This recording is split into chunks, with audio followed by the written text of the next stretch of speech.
welcome to 98 Not Out. Remember, as always, give this a like, tell your friends, subscribe to everything on podcast, YouTube, and also listen to the radio show on Phoenix FM every Thursday between 6 and 7. This week, I am talking to my good old friend HUW TURBERVILL, editor of The Cricketer, and I'm asking the question, are attitudes changing towards the 100?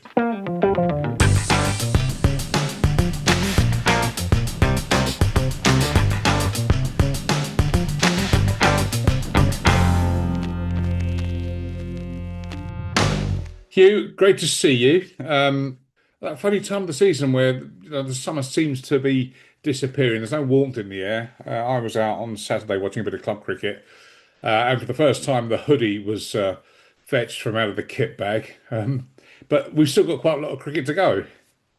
Oh yeah, I mean, I quite like it. It was so hot earlier in the summer, midsummer. It was absolutely draining, wasn't it? And I hate straw-colored pictures where you don't want to dive and you get carpet burns. I don't want to go into sort of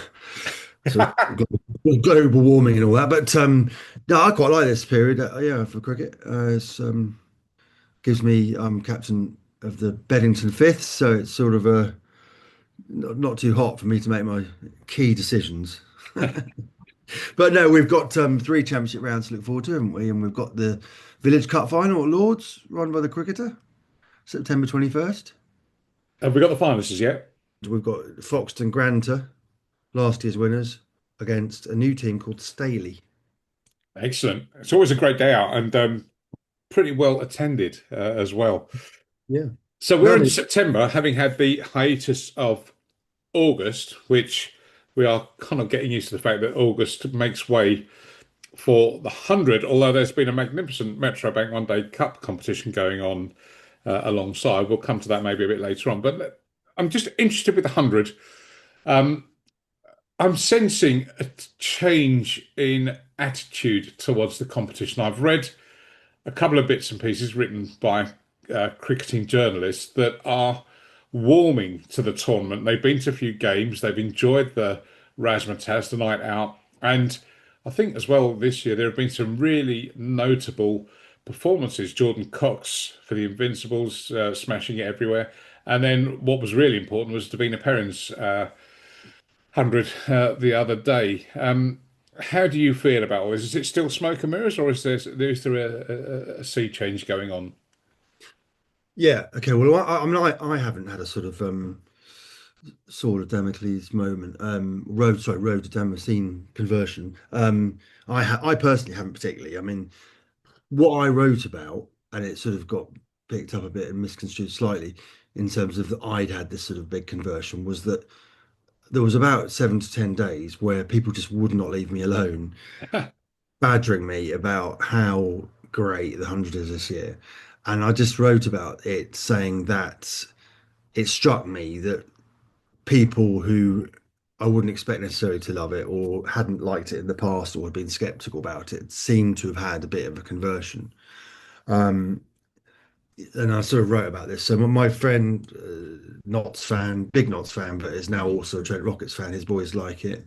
I love it. My director of cricket in my club is adoring watching it with his grandkids.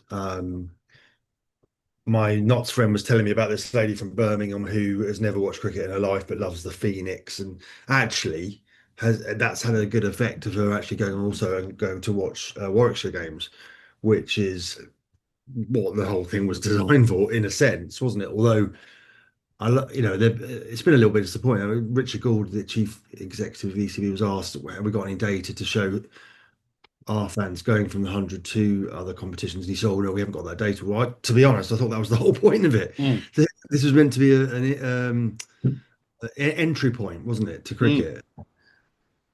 I'm skeptical because I just think, really, looking back now, the whole thing was just an empty vessel, a pipette designed to suck up money, which is done, isn't it? Let's face it. The auction raised a huge amount of money. Uh, and the counties now have got this of 28, 29 million, the non-host counties, to do with it what they want. I'm still worried. I'm still skeptical. I still don't. I still fear for their futures long term. But certainly, I suppose 5 to 10 years they're okay now for a bit. But I mean, I still worry that they still not showing any meaningful cricket in August. But yeah, yeah, there were a few articles, as well. Roger Alton in the Spectator was saying Test cricket's dead. As you say, Lawrence Booth in the Mail said he's come round to the 100. So yeah, just the various sort of experiences. One or two other people who have never liked cricket who said, "Oh, I watched the 100 on Saturday on the BBC." So yeah, we all know it's been good for women's cricket. I think the fact it's been on the BBC has been good. I think every game should be on the BBC, frankly. What's the point of doing it otherwise? Um, and I think, yeah, I have noticed how scientifically or not, I don't know, but I have noticed a slight shift. It seems to be gaining popularity. Is that Yeah. because true cricket fans, and we'll put the Metrobank cut to one side of it, but they're so starved of any, it's the height of summer, they want to watch cricket, they're probably playing on a Saturday for their clubs. Just this whole desire to watch some form of cricket means that they are watching the 100 in spite of all of their gut feelings.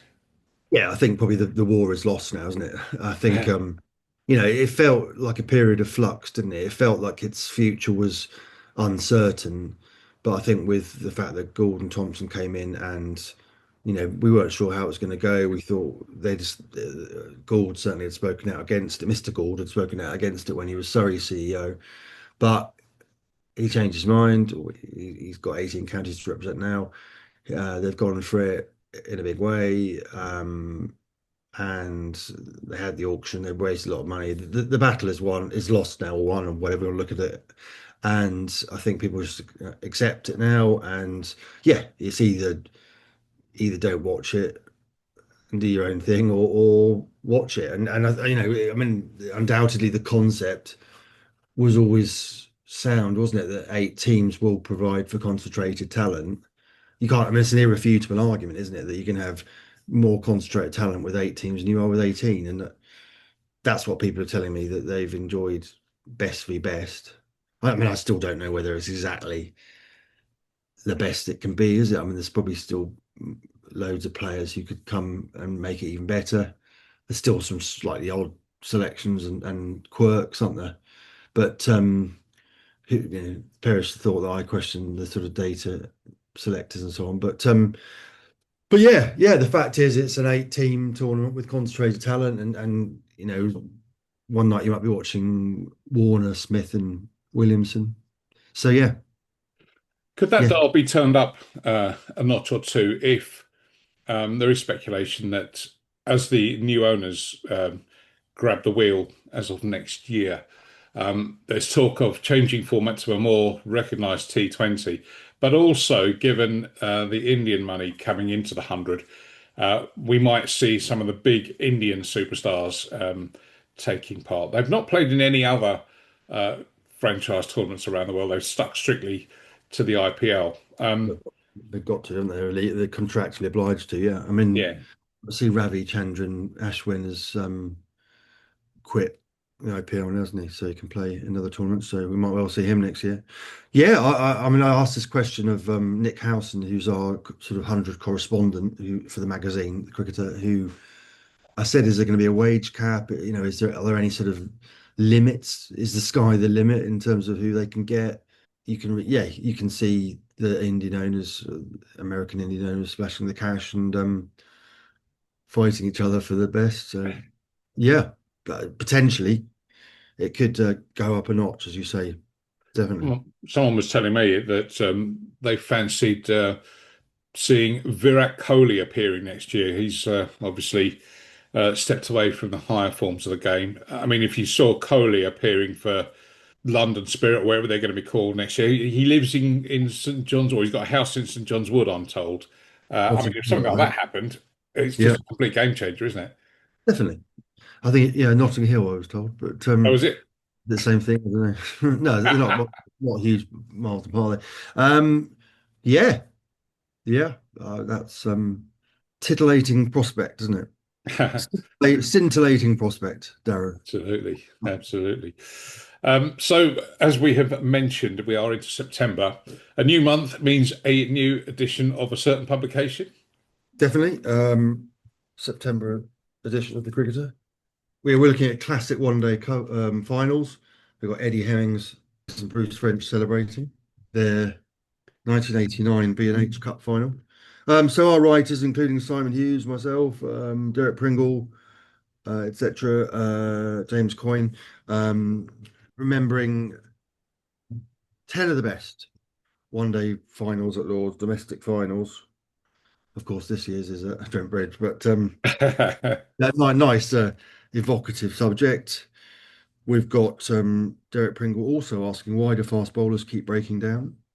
We've got Greg Lansdowne, an Essex man, isn't he? Like your good self. He's done a fantastic article charting 50 years, a half century of coloured kits. Ah, So yeah, they came in 50 years ago, and have you ranked them? oh, that's a good idea. You should be editor, Darren.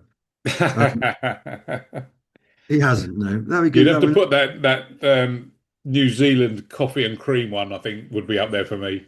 yeah, the Beige Brigade, yeah. Yeah, It's definitely mentioned in the article. In fact, it is, yes, there's a picture of that one. There's a picture of the very first sort of pastel kits in Australia, World Series Cup, of course, sort of Australia in a sort of lemon meringue sort of outfit against West Indies in their in salmon.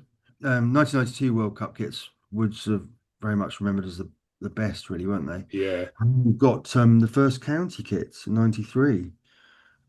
A bit nice picture of that with various people there posing. I think it was Graham Thorpe in the Surrey kit, and it looks like Mark Lathwell in the Somerset kit, Matthew Maynard, Devon Malcolm, Neil Radford. Hell of a picture. But I bought a Glamorgan shirt. I remember badgering my father to buy me a Glamorgan one.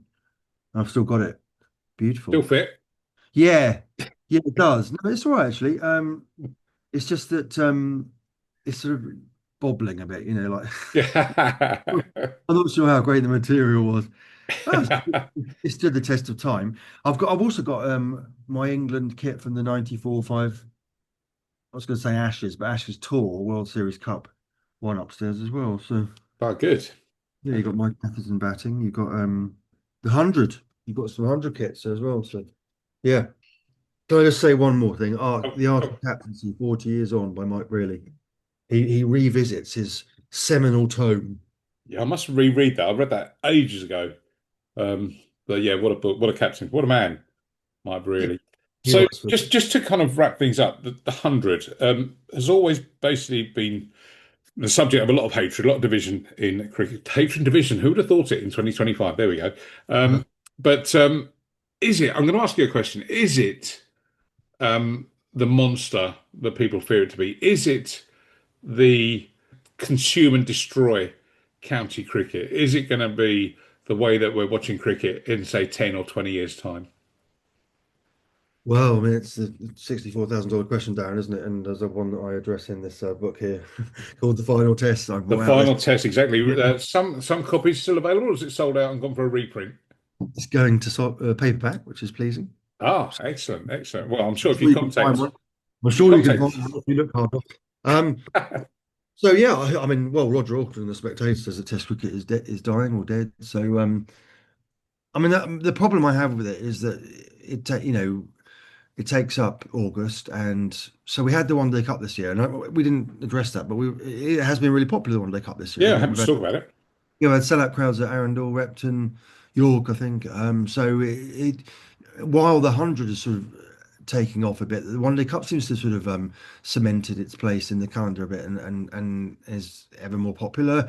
But I think the counties want to play some championship cricket in August, and the main problem with that at the moment is that Surrey don't want it because they lose so many players to the 100. Somerset also lose a lot of players, but apparently they're keen on championship cricket. So whether they'll have the bit of championship, bit of One Day Cup, I don't know. But it's really teams like Sussex and Essex want to show meaningful cricket in the summer holidays. Scarborough, a place like that, the population goes Live from St Anne's. yeah, population goes from 60,000 to 250,000 in Scarborough in the school summer holidays, with all the places booked out and everything. So they want to show for some championship cricket. Um, so yeah, that if you get the better Indian players and the better caliber of overseas players, it might be that Surrey and Somerset don't lose so many players, and we can show things. What your question was, is it a monster? I mean, we're the only country still with two, aren't we? With two T20 style tournaments. So we've got the Blast and we've got the 100. To me, it seems overkill, but you try persuading the counties to give up the No. Blast. I mean, I think they've given up one round, haven't they? They've got 12 rounds, one home game I'm in each. So they've got 12 rounds now, not 14, but they're not going to give up. So it's still too much T20 for me, but maybe not for fans. I don't know. Maybe in 10 years, the championship will be down to 10 rounds. It looks like it's going down from 14 to 12, doesn't it? Or 12, 13, but or it may stay at 14, but I think it will inevitably go to 10, which is unfortunate. Might even go to 8. Who knows? 50 over, is that going to survive? I mean, the World Cup is 2031's penciled in or inked in or whatever, so it's going to be around for a while. But 10 years, less Red Bull, no 50 over, more and more T20. I mean, if you're a betting person, it's probably the way you go, isn't it? Unfortunately. Is there a trade-off to keep? I've enjoyed the Metro Bank One Day Cup this year, and I think the secret has been it seems to have found an identity. It was struggling for the last couple of years, and people just thought, oh, it's a development competition. It's lost its edge. There's no fun, Lords, etc., etc. But this year, by playing games at outgrounds, traditional county members have always favoured or enjoyed outground festival cricket. Could the way forward for the Metro Bank Cup be primarily to be staged in outgrounds, places like you say Scarborough, York, um, Lytham, St Anne's, or whatever the rest of it? Would there be a trade-off, do you think, in telling the counties play less Red Bull County Championship cricket, but play more One Day Cup? Well, that's talk, isn't there?